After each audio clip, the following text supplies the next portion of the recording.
ሊቃናተ ነድ ዘሰማያዊት ማይፈድ በእንተ በግዑ እቀብዋ ነዛቲ ያዘድ።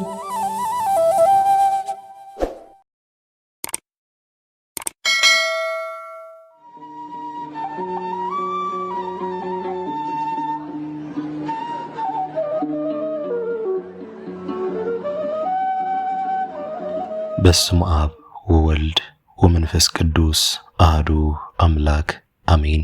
ሰላም እንደምን ቆያችሁን ውድ የሊቃናት ሚዲያ ቤተሰቦቻችን፣ አሜን። እግዚአብሔር ስሙ ከዘላለም እስከ ዘላለም የከበረ የተመሰገነ ይሁን። በዛሬው ቪዲዮ ይዘንላችሁ የምንቀርበው ጥር 14 የሚነበብ ስንክሳር ሲሆን ለዚህ ቻናል አዲስ የሆናችሁ እህት ወንድሞቻችን ቻናሉን ሰብስክራይብ በማድረግ እንዲሁም የደወል ምልክቷን በማብራት ቤተሰብ እንድትሆኑ የአክብሮት ግብዣችንን አቀረብን። ወደ ቪዲዮ እንሂድ። መልካም ጊዜ። ጥር 14 የሚነበብ ስንክሳር። ዕረፍታ ለቅድስት ምህራኤል። ጥር 14 በዚህች ዕለት ጠሟህ ከሚባል አገር ሰዎች የከበረችና የተመረጠች ምህራኤል በሰማዕትነት አረፈች። የዚህችም ቅድስት ወላጆቿ እግዚአብሔርን የሚያመልኩ ክርስቲያኖች ናቸው። አባቷም ስሙ ዮሐንስ የሚባል ቄስ ነው። እናቷም ኢላሪያ የምትባል ደግ ናት። ነገር ግን ልጅ ስለሌላቸው ስለዚህ እያዘኑ ወደ እግዚአብሔር ይለምኑ ነበር። ከብዙ ዘመን በኋላ ይህችን የከበረች የተቀደሰች ልጅ ተሰጠቻቸው። ስሟንም ምህራኤል ብለው ጠሯት።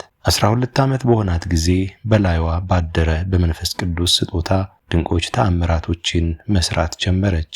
ከዚህም በኋላ ከሃዲው ንጉሥ ዲዮቅልጥያኖስ በተነሳ ጊዜ ወደ ባህር ዳርቻ ወጣች። መርከብም አግኝታ በላዩ ተሳፈረች።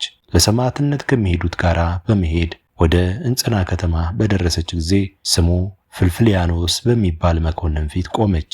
ባያትም ጊዜ ስለ ታናሽነቷ ራርቶላት ሊተዋት ወደደ።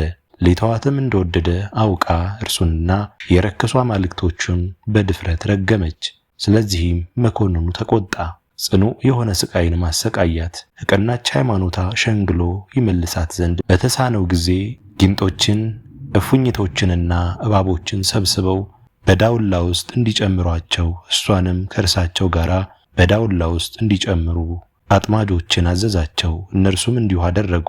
ያን ጊዜ የእግዚአብሔር መልአክ ተገለጸላትና ከጌታችን ዘንድ የተሰጣትን ቃል ኪዳን አስረከባት።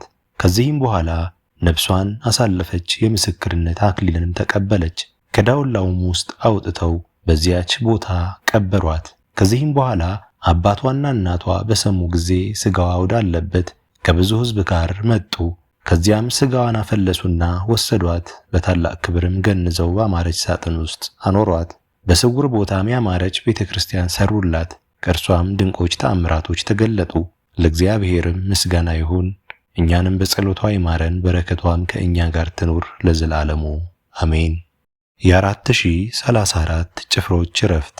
በዚህችም ዕለት የከበረ የሕፃን ቂርቆስ ማኅበር የሆኑ 4034 ጭፍሮች በሰማዕትነት ሞቱ። በረከታቸውም ከእኛ ጋር ትኑር፣ ለእግዚአብሔርም ምስጋና ይሁን አሜን። ዕረፍቱ ለአባ አርከሌድስ። በዚህችም ቀን በገድል የተጠመደ የከበረ አባት አርከሌድስ አረፈ። ይህም ቅዱስ ከሮሜ ሀገር ከታላላቆች ወገን ነው። የአባቱ ስም ዮሐንስ የእናቱም ስም ሰንደሊቃ ነው። ሁለቱም እውነተኞች የሆኑ በእግዚአብሔር ሕግ ያለ ነቀፋ የጸኑ ናቸው። ቅዱስ አርከሌድስም ዕድሜው 12 ዓመት በሆነው ጊዜ አባቱ ሞተ። እናቱም ሚስት ልታጋባው አሰበች። እርሱ ግን ይህን አልወደደም። ከዚህም በኋላ ወደ ንጉሥ ሄዶ የአባቱን ሹመት ይቀበል ዘንድ መከረችው። ከእርሱም ጋር 2 አገልጋዮችን ላከች። ለንጉሥም እጅ መንሻ የሚሰጠውን ብዙ ገንዘብ ሰጠችው። በመርከብም ተጭኖ በባህር መካከል ሳለ ጥልቅ ንፋስ በላዩ ተነሳ። ማዕበሉም እጅግ ከፍ ከፍ ብሎ መርከቡ ተሰበረ። እርሱም በአንዲት የመርከብ ስባሪ ሰሌዳ ተንጠልጥሎ ወደ የብስ አደረሰችው። ከባህሩም ሲወጣ ማዕበል የተፋው በድን አገኘ። ተቀምጦም በላዩ አለቀሰ። የዓለምን ኃላፊነትንም አሰበ። ነፍሱንም የሚገስጻትና የዚህ የኃላፊው ዓለም ገንዘብ ምኔ ነው? ላንቺስ ምንሽ ነው? ከሞትኩ በኋላ ወደ አፈር እመለሳለሁና የሚላት ሆነ። በዚያም ጊዜ የክብር ባለቤት ወደሆነ ወደ ጌታችን ኢየሱስ ክርስቶስ ለመነ፣ የቀና መንገድን ይመራው ዘንድ። ከዚህም በኋላ ተጓዘ። በቅዱስ ሮማኖስ ስም በሶርያ አገር ወደ ተሰራ ወደ አንድ ገዳም ደረሰ። ከገንዘቡም ከእርሱ ጋር የቀረውን 200 የወርቅ ዲናርን ለአበምኔቱ ሰጠው። የምንኩስናን ልብስንም እንዲያለብሰው ለመነው። የከበረ አርከሌዲስም ከመምጣቱ በፊት ለአበምኔቱ መንፈስ ቅዱስ አስረድቶት ነበር። ወደ እርሱም በደረሰ ጊዜ አበምኔቱ ደስ አለው። የከበሩ መነኮሳትን ሁሉንም ሰበሰባቸውና በቅዱስ አርከሌዲስ ላይ ጸለዩ። አበምኔቱም የምንኩስናን ልብስን አስኬማን አለበሰው። መነኮሳቱ ሁሉም በእርሱ ደስ አላቸው፣ የእግዚአብሔር ጸጋ በላዩ ተገልጣለችና። ከዚህም በኋላ የከበረ አርከሌዲስ በጠባብ መንገድ ተጠመደ፣ ጽኑ ገድልን ተጋድሏልና ሁልጊዜ በየ7 ቀን የሚጾም ሆነ። በቀንና በሌሊትም ይጸልያል። እግዚአብሔርም ሀብተ ፈውስን ሰጥቶት በእምነት ወደ እርሱ የሚመጡትን ብዙዎች በሽተኞች አዳናቸው። የሴቶችንም ፊት ከቶ እንዳያይ ከጌታችን ኢየሱስ ክርስቶስ ጋር ቃል ገባ። ከእናቱ ዘንድም 12 ዓመት ያህል ወሬው መሰማቱ በዘገየ ጊዜ በእርሱም የሆነውን አላወቀችም፣ የሞተ መስሏታልና እጅግ አዘነች። ከዚህም በኋላ የእንግዶችና የመጻተኞች መቀበያ የሚሆን ቤትን ሰራች፣ መንገደኞችም እንዲያድሩበት አደረገች። በአንዲት ዕለት የብፁዕ አርከሌዲስ ዜና ሲናገሩ መንገደኞች ሰማቻቸው። እነርሱም ቅድስናውን፣ ተጋድሎውን፣ ምልክቶቹንና የመልኩንም ደምግባት ሰምታ ልጇ እንደሆነ አወቀች። ዳግመኛም መንገደኞችን ጠየቀቻቸው፣ ሥራውን ሁሉ ነገሯት። እርሱ ሕያው እንደሆነ ተረዳች። በዚያም ጊዜ ተነስታ ወደ ከበረ ሮማኖስ ገዳም ሄደች። ወደ ልጇ ወደ አርከሌዲስ እንዲህ ብላ ላከች። እነሆ ፊትህን አይ ዘንድ ወዳጄ እኔ እናትህ መጥቻለሁ። እርሱም ከቶ የሴቶችን ፊት እንዳላይ የክብር ባለቤት ጌታችን ኢየሱስ ክርስቶስ ጋር ቃል ገብቻለሁና ቃል ኪዳኔን ማፍረስ አይቻለኝም ብሎ መልሶ ወደ እርሷ ላከ። ዳግመኛም ፊትህን ካላሳየኝ እኔ ወደ ዱር እሄዳለሁ፣ አራዊትም ይበሉኛል ብላ ወደ እርሱ ላከች። የከበረ አርከሌዲስም እርሷ እንደማትተው እርሱም ለእግዚአብሔር የገባውን ቃል ኪዳንን ማፍረስ እንደማይችል ባወቀ ጊዜ ነፍሱን እንዲወስዳት ወደ ጌታችን ለመነ። ከዚህም በኋላ የበሩን ጠባቂ ወደ እኔ ትገባ ዘንድ እናቴን ተዋት አለው። በገባችም ጊዜ ሙቶ አገኘችውና በታላቅ ድምፅ በመጮህ አለቀሰች። ነፍሷንም ይወስድ ዘንድ ወደ እግዚአብሔር ለመነች። ልመናዋንም ተቀብሎ ነፍሷን ወሰደ።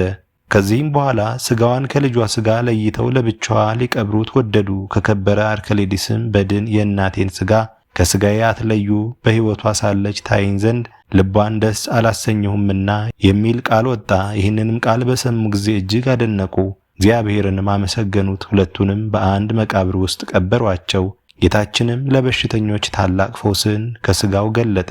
ለእግዚአብሔርም ምስጋና ይሁን፣ እኛንም በዚህ አባት ጸሎት ይማረን፣ በረከቱም ከእኛ ጋር ትኑር ለዘላለሙ አሜን።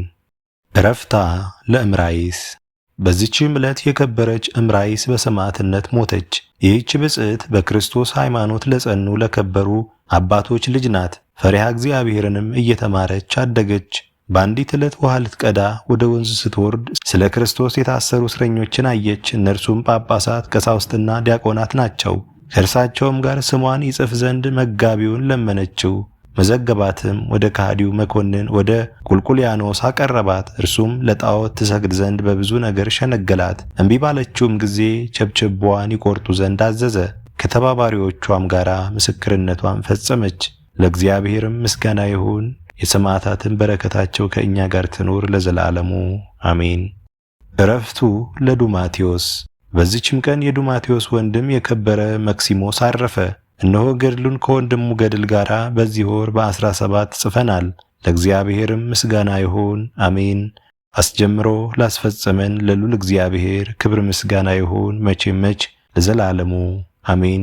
ውድ የሊቃናት ሚዲያ ቤተሰቦቻችን ጥር 14 የሚነበብ ስንክሳር ወደ እናንተ አቀረብን። ይህን ይመስል ነበር። በቀጣይ በአዲስ ክፍል እስከምንገናኝ ድረስ እግዚአብሔር ቸር ያቆየን። መልካም ጊዜ